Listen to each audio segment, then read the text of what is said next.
welcome. I'm Dr. Sal. I know it's really been a unique experience this past semester with everything going on, the pandemic we had to face, switching to online, and it caused a lot of havoc, a lot of stress. But you know, I'm very happy, I'm very proud of everyone who did such a wonderful job at adjusting. It wasn't easy.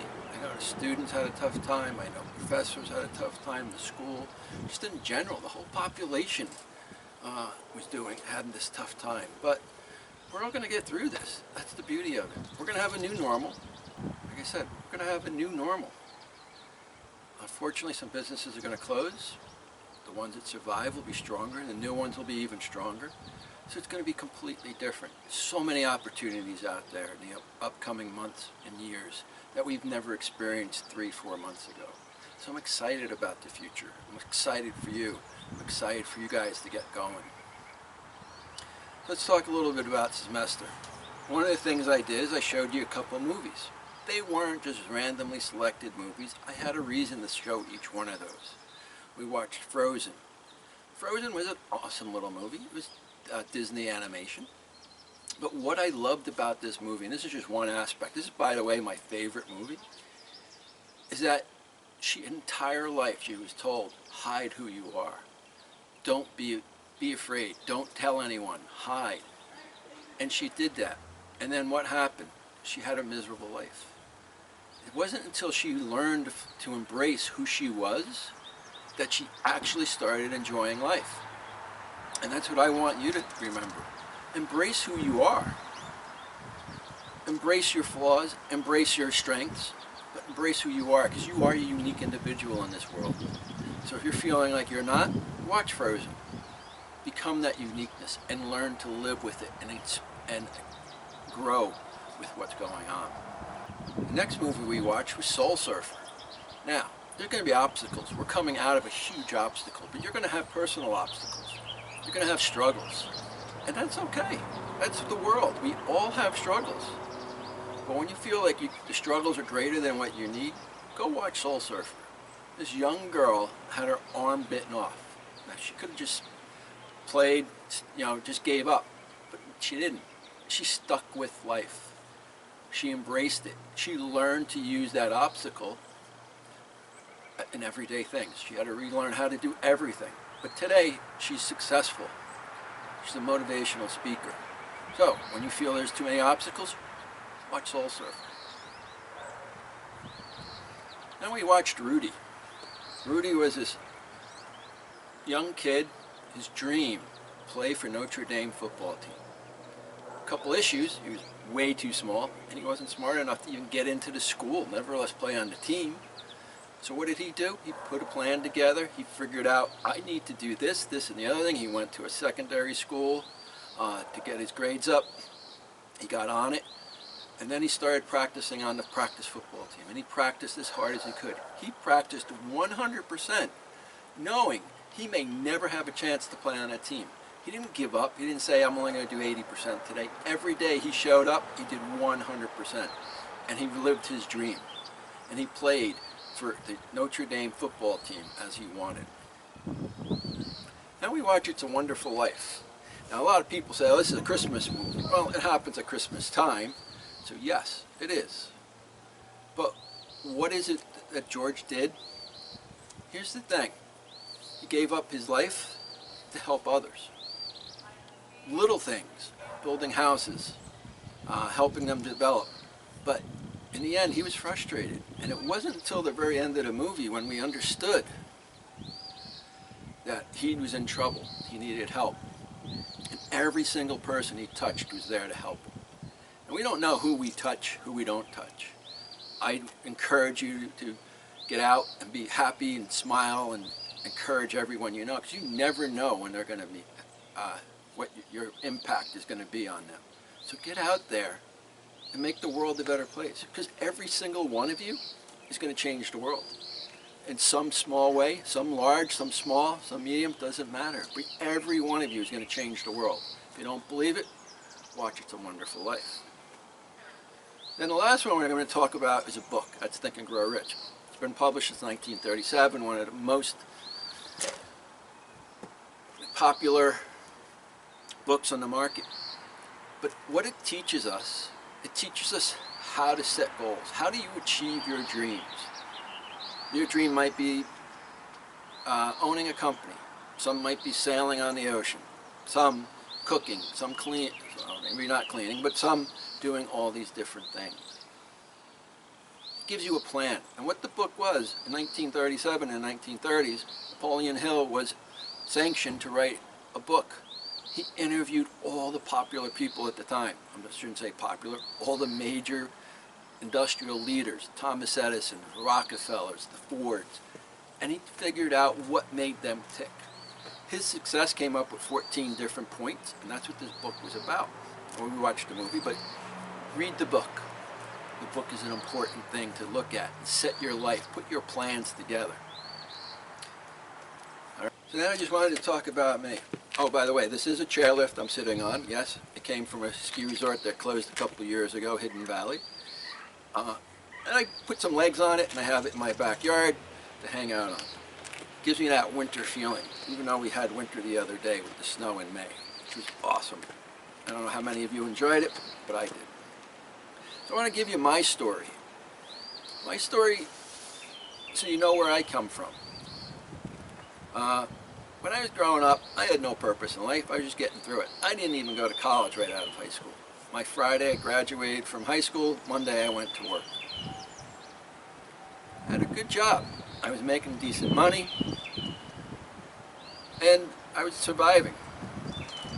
I was traveling, had my cars, motorcycles, and all that good stuff. I was working full time. None of my friends, they all went to college. They didn't have money, so I did a lot of things on my own, trying to drag them out, but they never could. And then what happened when they graduated college? Oh yeah, they started making more than I did.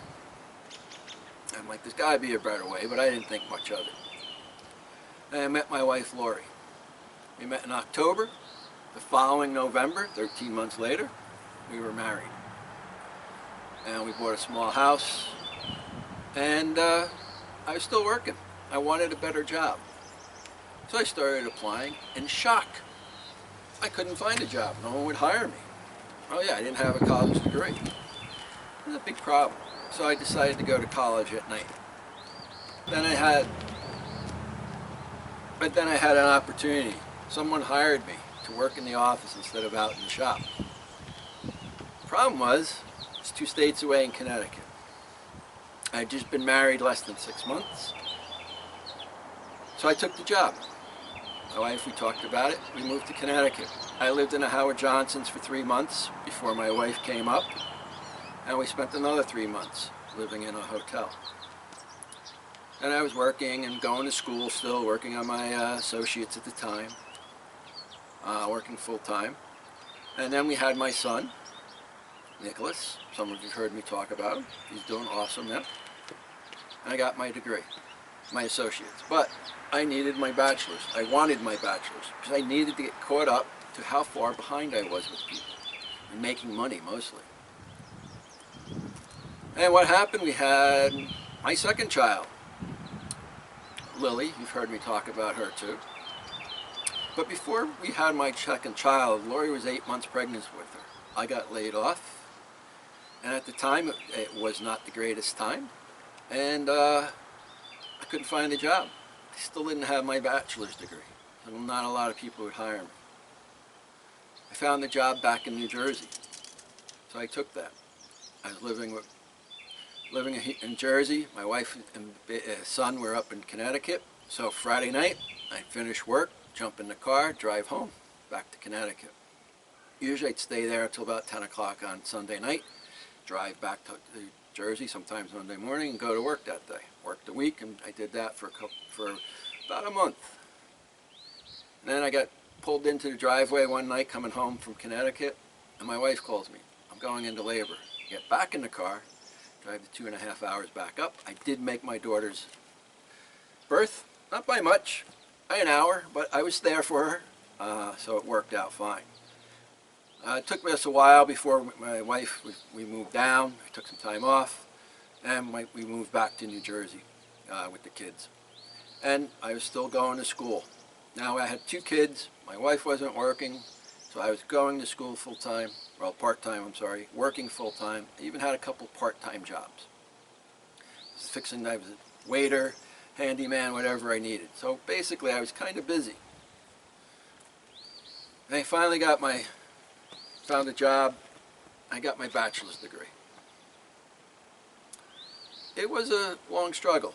It took me almost 15 years of going to school at night to get my bachelor's degree. Got it in Management Information Systems. I was about 40 years old when I graduated. And I remember I was a contractor at the time. I was working for a company in Secaucus. And my contract ended on Friday, and I was looking for a job and couldn't find one. That Friday I'm driving home. I get a phone call on the way home saying, "Hey, I got a job offer for you. The only thing is you got to start Monday." And I said, "Well, as a matter of fact, I can do that." So I started working on Monday at the job I spent 15 years at after that. While I was there, I ended up going on for my master's degree. I had my master's in Management Information Systems. Did that online. Now, during this time, I was still working full-time. I was still going to school, obviously. I still had part-time jobs. My wife, when the kids were young, my wife stayed home with them. It didn't pay to send them to daycare. It was more than what my wife made. But we needed income, so I worked, many odd jobs doing what I needed to do. I went on to my doctorate, same thing. I was also my son's lacrosse coach, his basketball coach. I never let life get in the way of living. On my 50th birthday, graduated from college, and on my 50th birthday, I actually went to celebrate my birthday and the graduation. I went heli skiing. We were in Whistler, Canada. I had gotten a helicopter.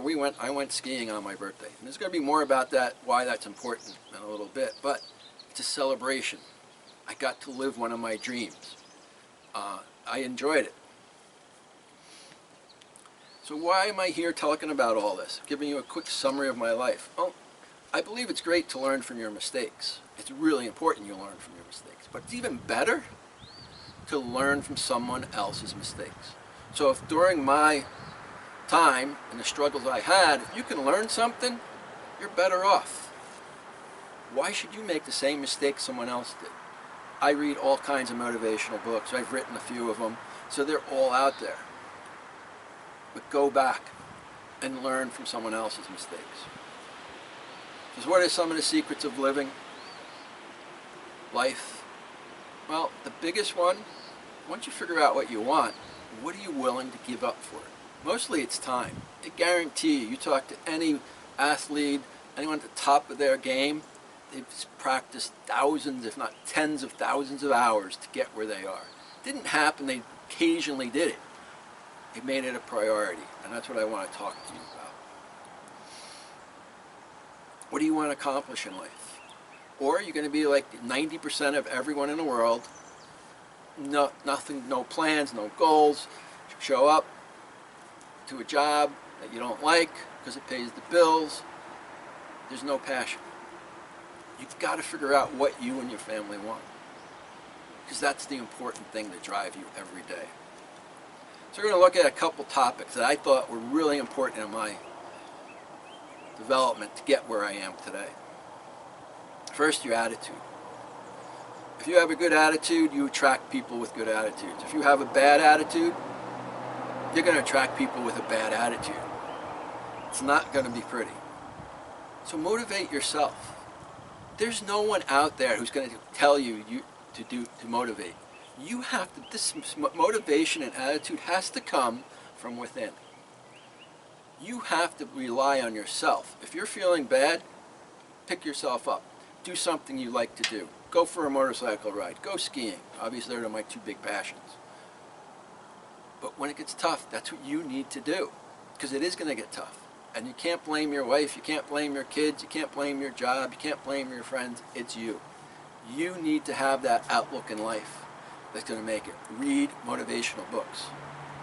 Start with Think and Grow Rich, but there's thousands of them. Find one that works for you. Listen to the audio tapes. Go on YouTube. Find motivational stuff. Then you're going to figure out, what do you really want? What is that desire? That burning desire in you is going to get you going. Because once you figure out what you want, now you can start working towards it. And this is where your passion kicks in. Your passion is a little different than your desires. Desire is what you want. Your passion is how you look at it towards life. What your passion is, if you go to a job you hate 9 to 5, but your passion makes you work as hard as you can. You give 110% on everything you do. Because you know if you work that hard on something you don't like, how hard are you going to do it on what you want in life? Passion is how you go about life and how you're going to achieve that. Because you're going to have bad days. There's a guarantee. You're going to have them. And it's that passion that you want it so bad that you put towards it. So work on your passion. Now knowledge.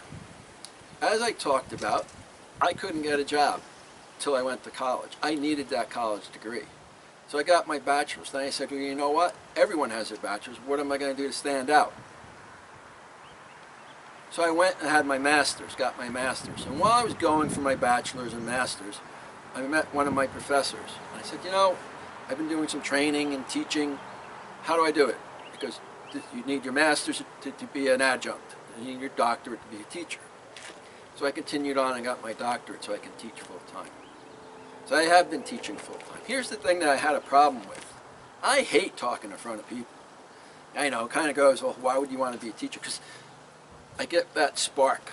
When I see a student struggling and then it clicks, that makes me excited. But I wanted to teach. I wasn't good at it. So I went to something called Toastmasters. I got expert. They teach us how to stand up in front of people, which I'm still not 100% comfortable with. But I do it for the reward of what's happening on the other end when I see someone get it. So I did Toastmasters for a few years to make me a better professor.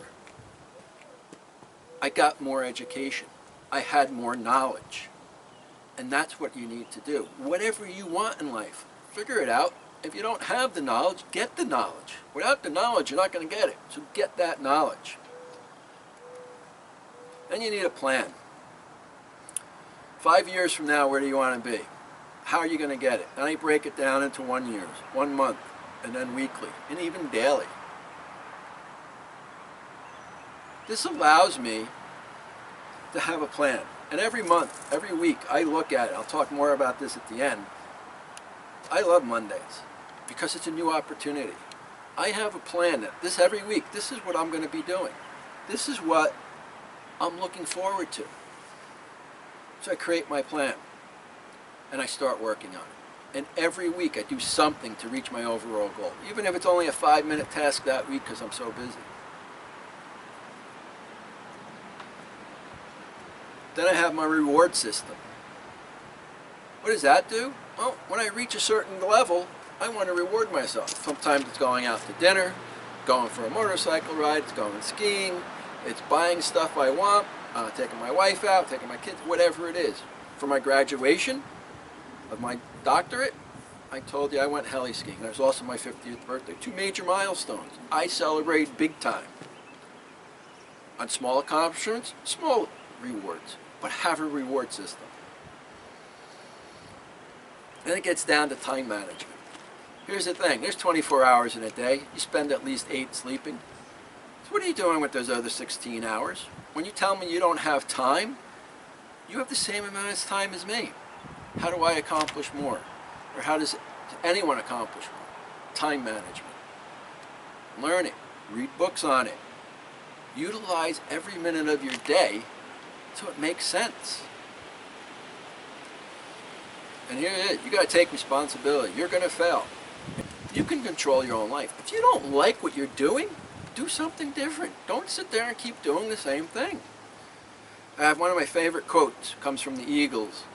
So often in time it happens. We live our lives in change, and we never even knew we had the key. Because you control your destiny. If you don't like where you work, find a new job. If you don't like what you're doing, find a new career. It's that simple. So what does this lead me all to? As I said, you all inspired me. I told you how much every Monday I sent out your emails on how much I enjoyed Mondays. It's not a joke. I love Mondays. So you made me think about, why did I enjoy Mondays so much? Because I didn't know, I just knew I loved them. So I thought about it.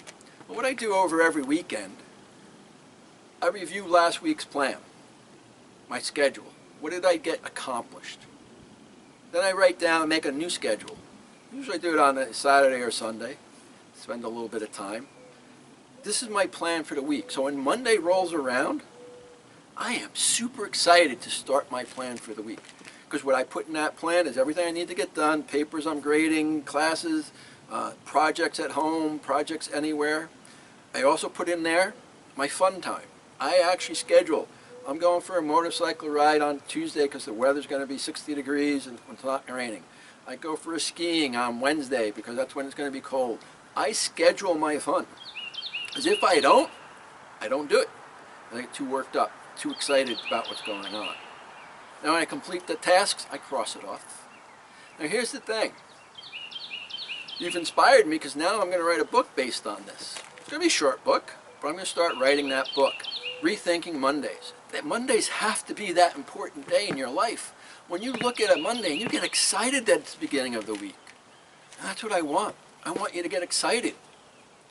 So I'm going to write that. So in closing, never let life get in the way of living. Enjoy what you're doing. Stop, smile. Don't I ask you in every class what made you smile? It's not a random question. I want you to stop and think about it. Because you need to have those positive moments every day.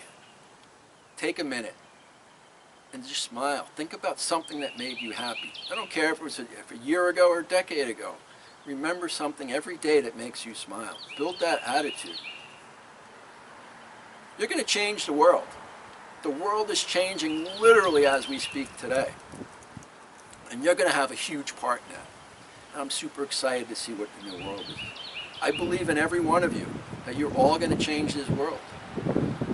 So, don't let life get in the way of living, and smile.